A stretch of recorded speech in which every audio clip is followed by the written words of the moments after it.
청춘들의 합격 이야기를 통해 누군가의 내일에 작은 용기를, 결국 최종 합격 진행을 맡은 이준하입니다. 오늘도 정말 소중한 인연과 함께하게 되었습니다. 바로 하이닉스 최종 합격자 옥수수님과 함께합니다. 네, 안녕하십니까? 안녕하세요. 간단하게 자기소개 부탁드립니다. 이번에 26년 상반기에 SK하이닉스 양산기술 직무에 합격해서 7월달부터 근무하게 된 옥수수입니다. 옥수수라는 별명은 처음인데 옥수수로 별명을 짓게 된 계기가 있을까요? 옥수수 또 좋아하기도 하고 네. 맛있어서 여자친구 이름에도 수가 들어가고 제 이름에도 수가 들어가서 그렇게 짓기로 여자친구랑 합의를. 엄청난 사랑꾼이셨네요. 뭐 그런 거. 네, 좋습니다. 요즘은 합격하고 어떻게 지내고 계세요? 친구들 만나서 밥도 사주고 술도 사주고 그러고 이제 합격했으니까 네. 사주고 베푸는 삶을 친척분들 용돈 받는 것도 좀 많았어가지고 네. 취준 기간 동안 그런 거 좀 다시 돌려드리고 있어요. 오늘 이야기를 통해서 많은 또 취업 준비하는 분들께 큰 도움 되길 바라면서 인터뷰 시작해 보도록 하겠습니다. 네. 공통 질문 들어가 보도록 하겠습니다. 해당 기업에 지원한 이유 또 계기 말씀해 주시면 감사할 것 같아요. 근데 제가 뭐 반도체 특별히 산업에 대한 공부를 하거나 뭔가 학교나 학과에서 배웠던 게 있었던 건 아니었는데 아무래도 반도체 산업이 지금 좀 엄청 유망하고 또 많이 뽑는다 해서 작년 하반기에는 지원을 거의 안 했는데 올해 상반기에는 그 부분을 좀 노리고 다산업군 전략으로 지원을 하게 돼서. 혹시 옥수수님이 또 어떤 수강생이셨고 또 어떻게 컨설팅이 이루어졌는지 대표님께 질문을 안 해볼 수가 없는데 대표님 어떤 수강생이었을까요? 옥수수님은 기계공학과시고 사실 반도체 쪽에는 도메인적인 경험은 아예 없으세요. 단지 이력서를 봤을 때는 그래도 괜찮을 수 있다라고 했던 거는 뭐 제가 좋아하는 류의 그런 데이터 핸들링 관점의 프로젝트들 그리고 외부에서 하는 그런 프로그램들, 교육이 아닌 직접 가셔서 하는 것, 뭐 그런 것들이 있어서 그래도 이것만 활용해도 괜찮겠다 싶었는데 서류 합격하시고 면접 보셨는데 이제 면접 복귀본을 주시기 전이었어요. 네, 그때는 이게 아예 연관이 없어서 좀 힘들 수도 있겠다 이렇게 생각을 했어요. 최근에 면접 복귀본을 주셨을 때 보고 나서는 합격할 수도 있겠다 이렇게 생각하긴 했습니다. 그래서 제가 오늘 섭외를 강력하게 요청드렸던 것도 지금 아까도 질문 나왔었죠. 반도체 경험이 없는데 합격할 수 있나요? 네. 여기 증인이 있습니다. 오늘 인터뷰 상당히 값지게 될 것 같습니다. 끝까지 시청 부탁드립니다. 네, 그럼 다음 질문 바로 넘어가 보도록 할게요. 해당 기업에 들어가기 위해 했던 노력들이나 준비 과정 이야기해 주시면 감사할 것 같습니다. 사실 서류 쓸 때는 현지자님이 여러 군데 다 넣어보라 한 게 있어서 1대1 프리미엄 컨설팅 받은 자소서 기반으로 커리어마이징에서 이렇게 활용해가지고 자소서 작성한 거 고쳐서 제출을 했는데 붙을 거라고 생각은 안 했는데 서류가 붙어버려가지고 그래서 그때부터 좀 반도체 관련해서 전공 책 같은 거 하나 사서 그걸로 좀 급하게 반도체 공부도 하고 또 인적성 준비도 열심히 해가지고 그렇게 붙게 된 것 같아요. 아예 전무한데도 불구하고 책 사서 공부하고 하는 것들이 실제로 많이 도움이 됐네요. 렛뉴인에서 그 한 권으로 이렇게 실무 지식 정리하기 이런 책이 있는데 거기에 있는 내용들 좀 공부를 하면서 반도체 산업에 대해서 조금 더 알아가고 또 이런 부분에서 일하면 꽤 재미도 있겠다 하는 거를 그때 느꼈던 것 같습니다. 다음 질문 들어가 보도록 할게요. 면접장에서의 분위기나 어떤 질문들이 오갔고 대처를 어떻게 했는지 이야기해 주시면 감사할 것 같습니다. 어떤 그 호텔 방에서 세 분이 앉아 계셨는데 한 분은 인사팀 분이셨고 나머지 두 분은 실무에서 일을 하시는 분이신 것 같아요. 분위기가 꽤 굉장히 좀 엄숙한 분위기였고 또 가운데 앉아 계신 분은 엄청 젊은 면접관 분이셨는데 되게 날카롭게 직무 관련해서 또 경험 검증 관련해서 좀 딥하게 실제로 제가 한 게 맞는지도 엄청 파셨고 직무 관련해서도 문제들을 많이 물어보셨습니다. 좀 딱딱한 분위기에서 30분이었는데 호다다닥 그냥 진행하고 빠르게 끝나는 그런 면접이었어요. 많이 긴장이 되셨나요? 네, 그때 엄청 첫 질문으로 무슨 경험 관련한 질문을 받았는데 제가 그 부분을 뭔가 제가 한 건데도 좀 긴장을 해서 마치 제가 안 한 것처럼 뭔가 느끼셨을 만한 답변들을 계속 내놓고 해서 그 뒤로는 거의 면접 분위기가 별로 안 좋게 흘러가겠다 이렇게 생각을 했었고 실제로 그분이 계속 뭔가를 저를 캐물으시려는 듯한 질문을 많이 하셨어요. 비수 같군요. 네네. 그래서 받고 당황하고 대답하고 받고 당황하고 대답하고 그랬습니다. 특히 마지막 할 말도 물어보셨는데 그때 점심시간이 다 돼가가지고 마지막 할 말 할 때 뭐 오늘 이렇게 시간 내주셔서 감사하다 이런 말을 보통 하니까 그때도 시장하신데 뭐 이렇게 얘기하니까 그분이 우리 얘기 말고 너 얘기 마지막으로 하라고 그래서 좀 따끔하게 얘기를 하시더라고요. 그래서 화들짝 놀라가지고 제 얘기 준비한 거 하고 저 같은 경우도 그렇게 대처가 돌아오면 많이 당황할 것 같아요. 네. 그 상황 속에서도 상당히 당황했어요. 와, 훌륭히 성공하신 게 참 멋있습니다. 네, 마지막 질문입니다. 해당 기업을 합격하면서 얻은 취업 꿀팁 말해주시면 감사할 것 같아요. 이게 실제로 저는 작년 하반기에 아예 이 기업에 지원조차 안 했었는데 서류조차 안 냈었는데 올해는 서류 내서 서류도 붙고 인적성도 사실 인적성 끝나고 나서 합격 컷이 한 80개 정도 푸는 거라고 하는데 제가 푼 문제를 다 세어봤는데 한 65개에서 70개 사이로 푼 것 같더라고요. 느낌상 확실하진 않은데 그래서 인적성 망쳤으니까 끝나겠구나 하고 그도 마지막 전공 관련 질문 제가 모르는 게 나와서 잘 모르겠습니다 하고 제출을 해서 무조건 떨어졌다 생각했는데 그것도 붙고 면접도 엄청 망했다 생각해서 실제로 현직자님한테 복귀를 안 보내드렸어요. 좀 창피해가지고 그래서 안 보내드렸는데 그것도 붙은 거 보면 이게 아예 도전도 안 하면 정말 확률 0%인데 뭐라도 하면은 그래도 기회라도 하나씩 더 생기는 것 같습니다. 그래서 안 될 거라고 먼저 생각하지 말고 조금씩 그런 부분들을 지원해 보는 게 도움이 많이 되지 않을까. 참 저도 들으면서 이렇게 합격을 할 수가 있구나. 그러면 대표님께서도 이제 컨설팅 진행할 때 좀 어려운 점이나 조금 같이 이야기 나눈 부분들이 많을 것 같은데 이야기해 주시면 좋을 것 같아요. 이제 이렇게 말씀하셔서 마치 아무것도 안 했는데 그게 아니고 이미 하이닉스 전에 2개의 기업을 최종 합격하셨어요. 그러니까 저랑 같이 했던 거는 이제 삼성 쪽의 다른 기업이었고 최종 합격은 어쨌든 삼성중공업으로 하시게 됐고 그거를 저랑 같이 얘기한 상태에서 그리고 그 도쿄일렉트론도 합격을 하셨고 그 상태에서 이제 당연히 도쿄일렉트론까지는 그럴 수 있다고 생각을 했는데 이제 그리고 면접은 또 면접 컨설팅은 하이닉스로 했거든요. 저한테 이제 복귀를 안 보내주셔서 안 되셨구나. 그 방금 말씀하셨던 것 중에 하나 키가 그 6번 문항 AIS 그 6번의 직무 문항이 있는데 그거 그냥 모르겠습니다라고 제출했는데도 붙었죠. 여러분 여기 보시는 분 다 똑같아요.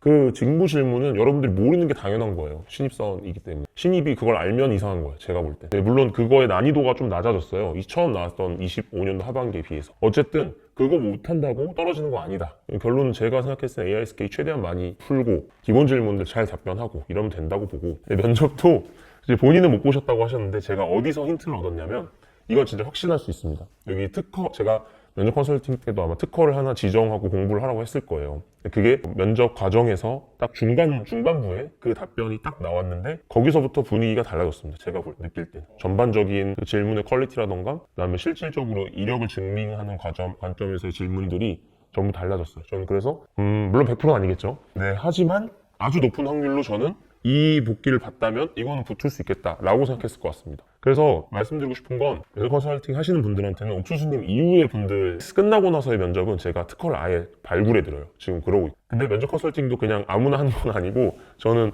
아마 조건을 걸 것 같은데 저랑 같이 하신 분들만 할 거예요. 그 특허를 발굴하고 있고 이 특허를 여기 넣는 전략이 저는 진짜 키가 될 것이다 라고 확신합니다. 지금. 현직자님 말씀 들어보니까 이미 준비된 인재셨는데 너무 겸손하게 말씀해 주신 것 같아요. 개인 질문 들어가 보도록 하겠습니다. 수상 중에 과기부 상장이 있으신데 CDDX 어워즈 이게 대체 어떤 것이고 대상을 타셨는데 여기에는 어떤 의미가 있었는지 알려주시면 좋을 것 같아요. 이게 사실 완전 공모전 형태여서 일반 대학생들이 참여하거나 하는 형태의 대회는 사실 아니었고 CD 학회에 대해서 관련한 과제들로 올라오는 것들 중에서 좀 선발을 해서 상을 주는 그런 공모전이었는데 제가 당시 학부 연구 하던 교수님께서 이제 졸업작품으로 하는 내용으로 한번 쓰고 나가보자 해가지고 그걸로 나가게 돼서 상을 받게 되었습니다. 혹시 CDDX 어워즈 이거에 대해서 조금 설명해 주실 수 있을까요? 제가 졸업작품으로 로보팔의 경로를 강화학습으로 좀 설계하는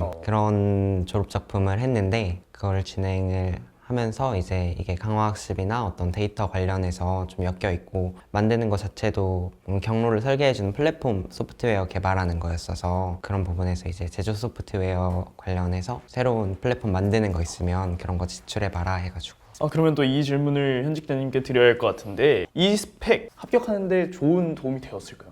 합격에 큰 도움이 될 것이냐는 아닌데 근데 이게 보시면 제가 1티어 스펙이라고 말하는 거랑 좀 연관이 있는데 공모전이잖아요. 근데 과학기술부 장관상이에요. 와. 근데 이게 맞죠? 네, 맞아요. 네, 일반 취준생분들이 갖고 있을 리가 없잖아요. 그리고 부문도 제조 소프트웨어거든요. 취업도 결국 운적인 요소가 분명히 작용을 하는 게 면접관들이 이걸 좋게 볼 수밖에 없었다라고 생각을 했냐면 태연 회장님 말씀하신 거 보면은 에이전틱 AI를 활용하는 방법론에 대한 내용들을 꾸준히 말해왔어요. 이제 그게 사실 얘랑 거의 비슷해요. 어떻게 보면 실무 적용하는 관점에서는 이런 제조 소프트웨어 쪽에서 뭔가 해봤던 분이 사실 결국 양산기술이라는 업무 자체도 데이터베이스의 업무이기 때문에 이 부분이 좀 좋게 작용을 하지 않았나. 그리고 그 외에 아까 텔도 붙으셨고 삼성중공업도 붙으셨다고 했잖아요. 네, 그런 것도 얘가 엄청 작용을 했을 거예요. 그래서 매우 좋은 1차 스펙이다 라고 말씀드릴 수 있습니다. 저는 전혀 몰랐는데 장관상이면은 사실 그리고 지금 생각해보니까 좀 큰 상인 너무 겸손하신데요. 까도 칭찬밖에 안 나오는 양파 같은 분이셨네요. 그럼 더 궁금해지는데 다음 질문 넘어가 보도록 할게요. 반도체 쪽 준비가 아닌 다산업군 전략을 사용하셨습니다.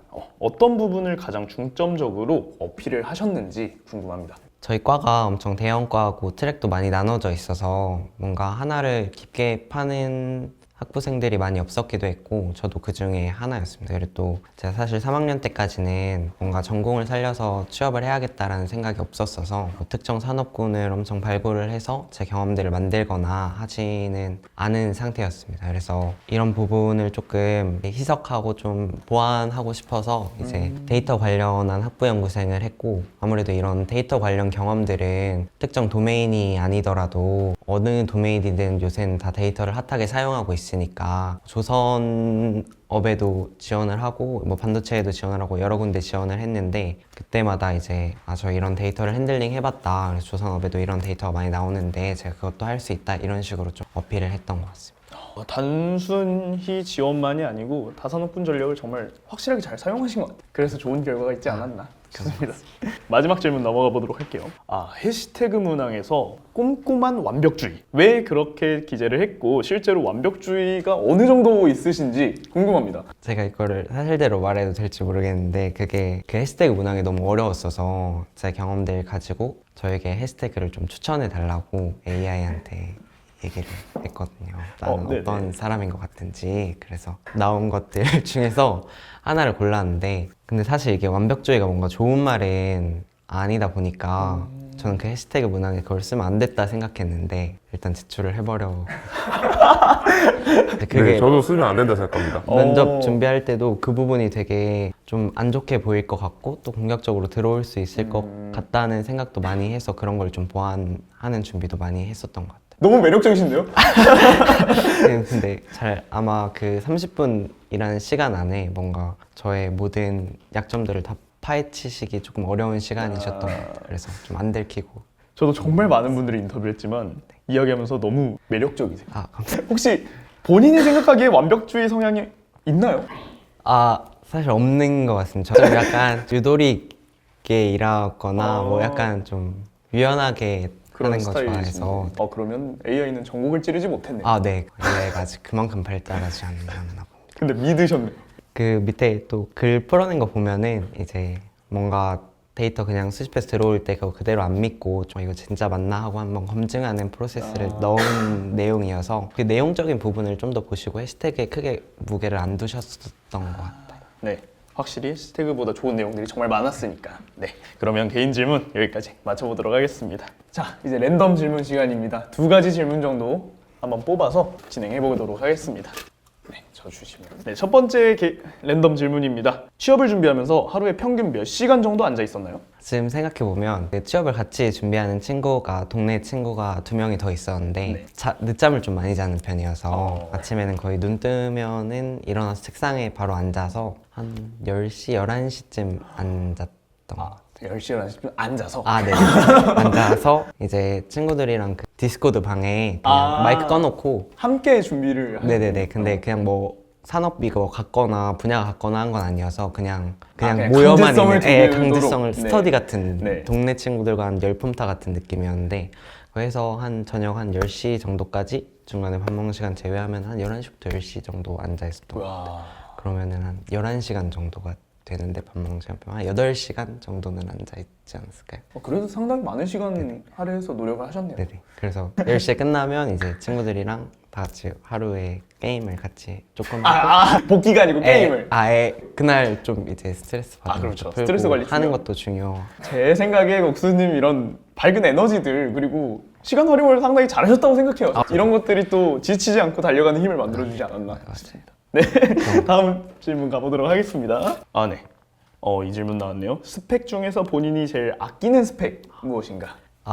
이거는 제가 여름에 삼성전자 서비스센터 인턴이라고 학교에서 연계로 하는 게 있었는데 근데 그게 처음에는 이제 뭔가 가전제품 망가진 회로도 뭐 배우고 이런 식으로 공고에 올라와 있긴 했는데 실제 가서 하는 업무는 좀 무거운 장비 같은 거 좀 옮기고 일했던 지역이 좀 낙후된 지역이어서 계단 없는 5층 빌라가 많았는데 근데 막 계속 한 12번씩 나갔다 하면서 엄청 여름에 고생을 했었거든요. 근데 그런 것들이 어쨌든 기계공학과나 뭐 생산기술 이런 쪽으로 가면 현장에서 실제 작업하고 힘든 일들이 많아서 그런 부분에서 좀 어필할 수 있는 경험이었고 실제 그 면접관님들도 되게 이런 힘든 일도 해봤구나 하는 식으로 좀 좋게 봐주셨습니다. 그래서 그게 제가 제일 아끼는 스펙. 여기까지 질문 진행해 보도록 하겠습니다. 오늘 이야기를 들으며 합격은 결코 운이 아닌 진심과 꾸준함의 결과라는 사실 다시 한번 알게 되었습니다. 우리 옥수수님의 여정이 또 누군가에게 큰 용기가 되었기를 바랍니다. 오늘 인터뷰 나누면서 느낀 점이나 소감 그리고 취준생분들에게 한마디 해주면 좋을 것 같아요. 사실 전 학점도 좀 평범하고 학부도 높지 않은 학교 라인이고 특별히 한 경험들이 엄청 직무나 산업에 피트한 경험들이 있는 거는 아닌 그냥 평범한 대학생 한 명이라고 생각하는데 저도 이렇게 붙었으니까 여러분들도 정말 더 좋은 스펙들 많이 가지고 계시니까 꼭 해내실 수 있을 거라고 생각합니다. 화이팅! 화이팅입니다. 대표님도 취준생분들께 한마디 부탁드립니다. 이제 저도 마찬가지로 강의에서도 배터리나 자동차분들도 다 반도체로 가야 된다. 왜냐면 반도체가 지금 90% 포션을 갖고 있기 때문에 이렇게 말을 하고 나니까 이제 반대급부로 들어오는 질문들이 경험이 없는데 어떻게 합격해요? 이거든요. 이제 그게 지금 옥수수님의 사례다라고 보시면 될 것 같아요. 물론 방금 평범하다고 말씀하셨지만 뭐 일지어 스펙이 준하는 내용들도 2가지, 3가지 정도 갖고 계셔서 그거 기반의 컨설팅도 수월하게 됐었고 뭐 면접도 마찬가지고요. 그래서 결론은 어쨌든 갖춰져 있어야 뭐 이것도 다산업군 전략도 결국 갖춰져 있어야 가능한 거고 아무것도 없는데 그냥 뭐 남들 해왔던 대로 했는데 합격할 수는 없습니다. 그래서 이거는 좀 이해를 하시고 이 내용을 봐주셨으면 좋겠습니다. 어쨌든 전혀 다른 기계공학과 학생분, 전혀 다른 산업군을 준비했어도 충분히 붙을 수 있다. 늘 오늘 말씀드리고 싶어요. 네, 여러분의 소중한 취업 경험 후기도 댓글로 남겨주시면 감사하겠습니다. 지금 이 순간에도 도전 중인 모든 청춘들을 응원하며 저희는 다음에 다시 찾아오도록 하겠습니다. 결국 최종 합격 진행을 맡은 이준하였습니다. 감사합니다.